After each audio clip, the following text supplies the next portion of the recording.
हेच दिवस आहेत उंच भरारी घेण्याचे आणि हेच दिवस आहेत पाय घसरण्याचे. या वयात पाय घसरू द्यायचे का उंच भरारी घ्यायची? मला वाटतं ही स्वप्न पोरांनो तुम्ही बघितली पाहिजे. ठरवा तुम्हाला नेमकं काय करायचं. इथं बसलेल्या प्रत्येक मुलामुलीमध्ये काहीतरी वेगळं आहे. फक्त तुमच्यातलं वेगळे पण तुम्हाला ओळखता आलं पाहिजे. तुमच्यात काय स्ट्रेंथ आहेत, तुमच्यात काय विकनेस आहेत ते तुम्हाला कळायला हवे. महात्मा फुले सांगायचे, अशिक्षितपणाचा टप्पा ओलांडून आपण शिक्षित झालं पाहिजे. शिक्षितपणाचा टप्पा ओलांडून आपण सुशिक्षित झालं पाहिजे.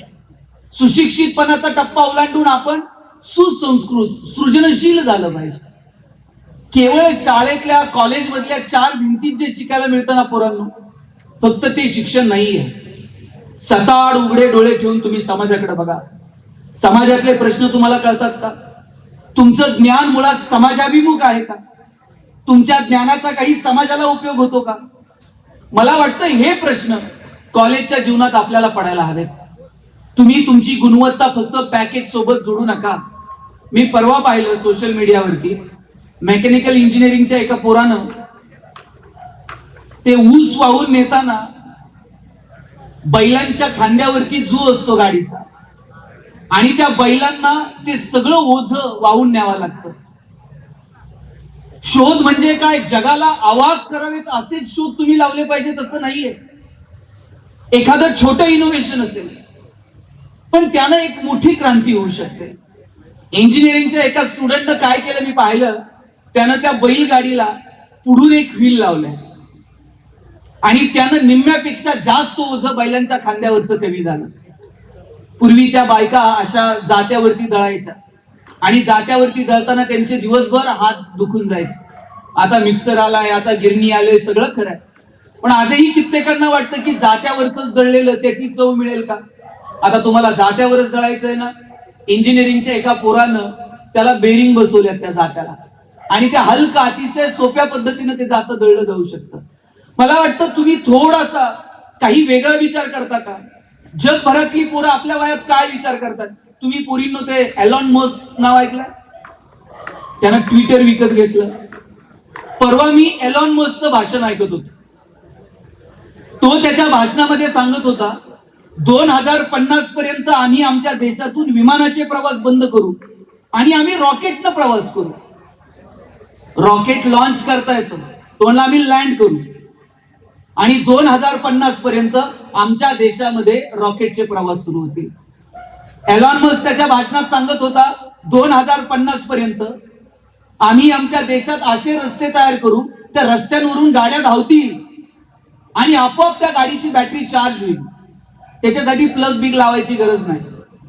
एलॉन मस्क सांगत होता, आम्ही अशी घरं तयार करतोय, त्या घरांच्या भिंती दगड विटांच्या नसतील, घरांच्या भिंती सोलर पॅनलच्या असतील.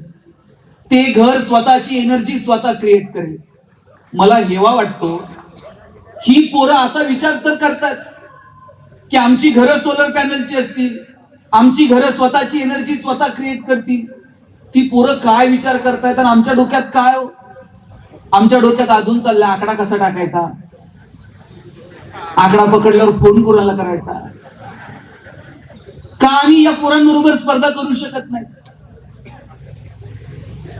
इंजिनिअरिंगची जगातली पोरं काय करतात आम्ही का विचार करू शकत नाही? या राष्ट्राचा कणा आहे पोरांनो इंजिनियर. या राष्ट्राला, या जगाला एका वेगळ्या समृद्धीकडे घेऊन जाण्याची ताकद जर कोणात असेल तर ती तुम्हा अभियंत्यांमध्ये आहे, आणि ती तुम्ही समजून घेतली पाहिजे. नॉस्कॉम कमिटीचा रिपोर्ट होता, in future 75% engineers will be permanently unemployed, 90% plain graduates will be permanently unemployed. आणि काय कारण आहे माहिती आहे? 90% प्लेन ग्रॅज्युएट्स उद्याच्या काळात नोकऱ्या मिळणार नाहीत. कारण आम्ही शिकतोय ते फक्त मार्कांसाठीच शिकतोय. मराठीतनं ग्रॅज्युएट झालेल्या पोराला मराठी बोलता येत नाही, हिंदीत ग्रॅज्युएट झालेल्या पोराला हिंदी लिहिता येत नाही, इंग्रजीत ग्रॅज्युएट झालेल्या विषयी न बोललेलं बरं, कॉमर्स मध्ये ग्रॅज्युएट झालेल्या पोराला बँकेतून डीडी काढता येत नाही. आम्ही कुठे घेऊन चाललो या सगळ्या एज्युकेशन सिस्टीमला? मार्क सगळं कसं मार्कांसाठी असेल? इतिहास मार्कांसाठी, भूगोल मार्कांसाठी, विज्ञान मार्कांसाठी. शिवाजी महाराज 4 मार्काला, संभाजीराजे 5 मार्काला. तुकाराम महाराजांचा अभंग अवघड आहे म्हणले, ऑप्शनला टाकू. परवा तर 10वीतले एक पोरग मला विचारत होतं, सर या वर्षी मराठीच्या पेपरला ज्ञानदेव पडणार आहेत का तुकाराम पडणार आहे?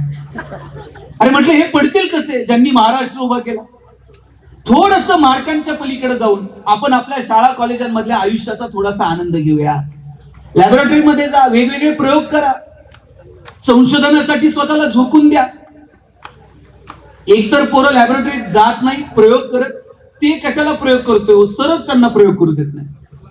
पोरग काही प्रयोग करायला गेलं का सर सांगतात चंचू पात्र तेवढंच आहे, फुटतंय, ठेव खाली, लिटमस पेपर संपल. तोंड बघून प्रॅक्टिकलचे मार्क मिळणार आहेत. कसे सायंटिस्ट जन्माला येतील? मी तुमच्या कॉलेजचं सांगत नाही. आम्ही कधी बदलणार आहोत? माझं सांगणं पोरांनो तुम्हाला, तुमच्यामध्ये प्रचंड ताकद आहे, पण तुम्ही ही ताकद आहे ना नको नको त्या गोष्टींमध्ये व्यर्थ वाया घालू नका. एनर्जी कॉन्झर्वेशनचा नियम काय सांगतो? एनर्जी क्रिएट होते का, ती डिस्ट्रॉय होते का? ती फक्त एका फॉर्म मधून दुसऱ्या फॉर्म मध्ये कन्वर्ट होते. आता एखादा पोरग जोर जोरात उड्या मारताय, त्याचं उड्या मारणं तुम्हाला बंद करायचं. हातपाय बांधून त्याचं उड्या मारणं बंद करता येईल का? तुम्हाला सांगावं लागेल, बाबा उड्याच मारायच्यात ना, बेंचवर नाही, थोडस स्टेजवर येऊन उड्या मार, ताला सुराला धरून उड्या मार, लोक म्हणतील तू नाचतोय. एखादं जोर जोरात ओरडतंय, तुम्हाला त्याचं ओरडणं बंद करायचं. सर तोंडात गोळा घालून त्याचं ओरडणं नाही बंद करतायचं. तुम्हाला सांगावं लागेल, ओरडायचंय ना, जरा सुरात ओरड, कदाचित लोक म्हणतील तू गातोय. पोरापोरींनो, तुमच्यामध्ये प्रचंड एनर्जी आहे, फक्त ती नको नको त्या गोष्टींमध्ये वाया घालू नका. हेच दिवस आहेत उंच भरारी घेण्याचे आणि हेच दिवस आहेत पाय घसरण्याचे. या वयात पाय घसरू द्यायचे का उंच भरारी घ्यायची? मला वाटतं ही स्वप्न पोरांनो तुम्ही बघितली पाहिजे. ठरवा तुम्हाला नेमकं काय करायचं. इथं बसलेल्या प्रत्येक मुलामुलीमध्ये काहीतरी वेगळं आहे, फक्त तुमच्यातलं वेगळे पण तुम्हाला ओळखता आलं पाहिजे. तुमच्यात काय स्ट्रेंथ आहेत, तुमच्यात काय विकनेस आहेत, ते तुम्हाला कळायला हवे. मला एक सांगा, सचिन तेंडुलकर सारखा षटकार ऐश्वर्या रायला मारता येईल का? ऐश्वर्या राय सारखा ठुमका लता दिदींना देता येईल का? लता दिदींसारखं गाणं अशोक सराफला म्हणता येईल का? तुम्ही जर मला म्हटले ना भाषण कर, मी भाषणच करेन. पण तुम्ही जर मला म्हटलात आता एवढ्या लांबून आलाय नगरून, जाता जाता आमच्या कॉलेजमध्ये एखादी कुस्ती करून जा, अरे वा, तू इथेच होय, मी तिकडे स्टँडवर शोधत होतो.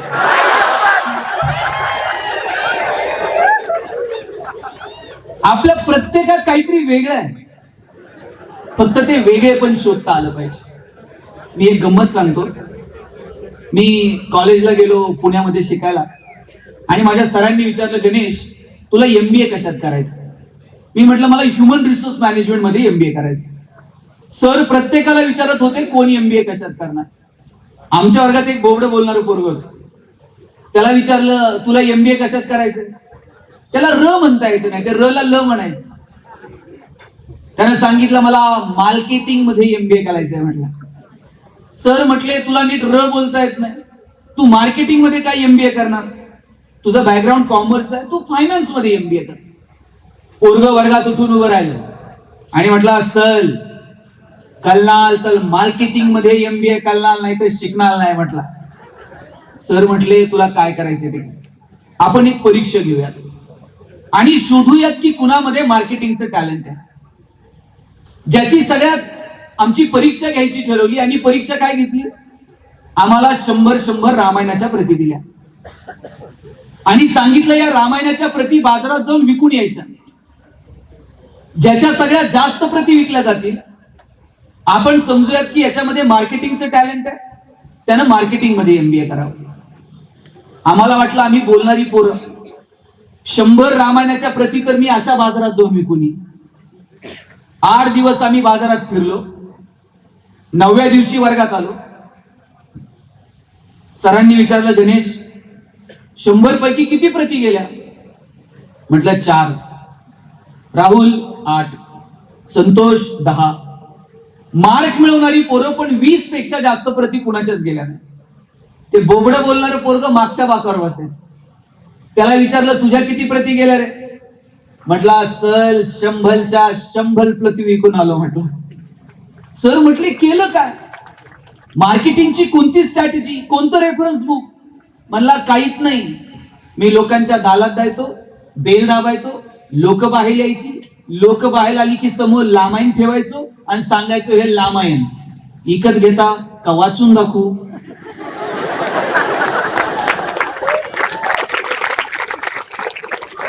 लोक म्हणायची वाचून नको दाखवू, तुझं रामायण विकत घे. आता बोबडं बोलणं विकनेस आहे का स्ट्रेंथ आहे?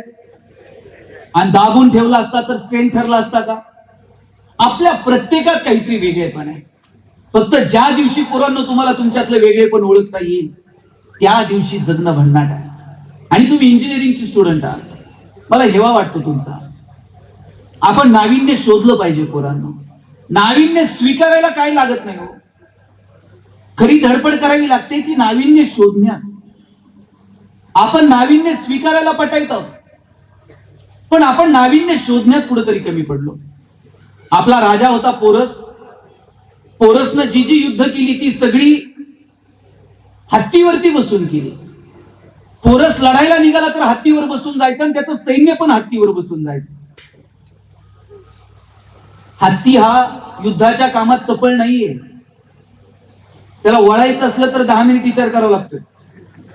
आणि इकडून तिकडून हत्ती पिसळला तर त्याच्याच पायाखाली त्याच 2-5 सैन्य मारलं जात. पोरस शूर होता, पण युद्धामध्ये पहिल्या फळीत हत्ती वापरायचा. सिकंदराला कळालं पोरसच्या विरोधात जर लढायचं असेल तर हत्तीवर बसून नाही, घोड्यांवर बसून आपण लढायला गेलं पाहिजे. घोडे चपळ आहेत. सिकंदर पोरसच्या विरोधात लढायला आला, येताना घोड्यांवर बसून आला. आमच्या राजाला हरावं लागलं. मग आम्हाला कळालं इथून पुढे जर जिंकायचं असेल तर चपळ असे घोडे युद्धात असले पाहिजेत. मग आम्ही घोडे शोधले. आम्ही घोड्यांवर बसून लढायला लागलो. हातात समशेरी घेतल्या, समशेरींना धारी लावल्या. त्याच वेळेस आमच्यावरती मोगल चालून आले, येतानाच बंदुका घेऊन आले. मग आम्हाला कळालं आता जर जिंकायचं असेल तर बंदुका स्वीकाराव्या लागतील. आम्ही बंदुका स्वीकारल्या, घोड्यांवर बसून बंदुका चालवायला लागलो. त्याच वेळेस आमच्यावरती ब्रिटिश चालून आले, येतानाच तोफा घेऊन आले. पुन्हा आम्हाला माघार घ्यावी लागली. आम्हाला नाविन्य स्वीकारता येतं, आम्हाला लोकांना प्रशिक्षित करता येतं, पण दुर्दैवानं नाविन्य शोधण्याच्या बाबतीमध्ये मात्र पोरांनो आपण कुठेतरी कमी पडतो. तुमचं ज्ञान समाजासाठी वापरता येईल का? तुमचं ज्ञान समाजाभिमुख असेल का? याच्यासाठी नाविन्य शोधण्यावरती भर द्या. तुमच्यापैकी अनेक जण सिव्हिल इंजिनियर होतील. तुम्हाला कळेल आष्टीतल्या कोणत्या चौकात किती रुपयानं प्लॉट घ्यायचा, किती FSI, किती TDR लोड करायचा, किती रुपयानं फ्लॅट विकायचा, किती पैसे कमवायचे. पण सिव्हिल इंजिनियरला कधीतरी मनात विचार आला पाहिजे, पालिकेच्या रस्त्याचं काम सुरू असताना 2 मिनिट मी रस्त्यावरती थांबावं. पालिकेच्या ज्युनियर इंजिनियरला विचारावं, जरा इस्टिमेट दाखव, मी पण अभियंता आहे, मी पण इंजिनियर आहे, मला पण थोड्याफार रस्त्यामधलं कळतं.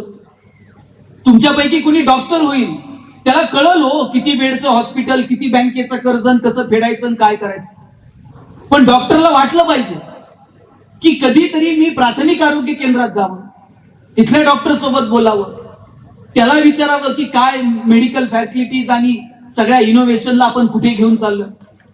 पोरांनो, मला आज तुम्हाला या कार्यक्रमाच्या निमित्तानं सांगायचंय, तुमचं ज्ञान तुम्हाला समाजासाठी वापरता येईल का याचा विचार करा.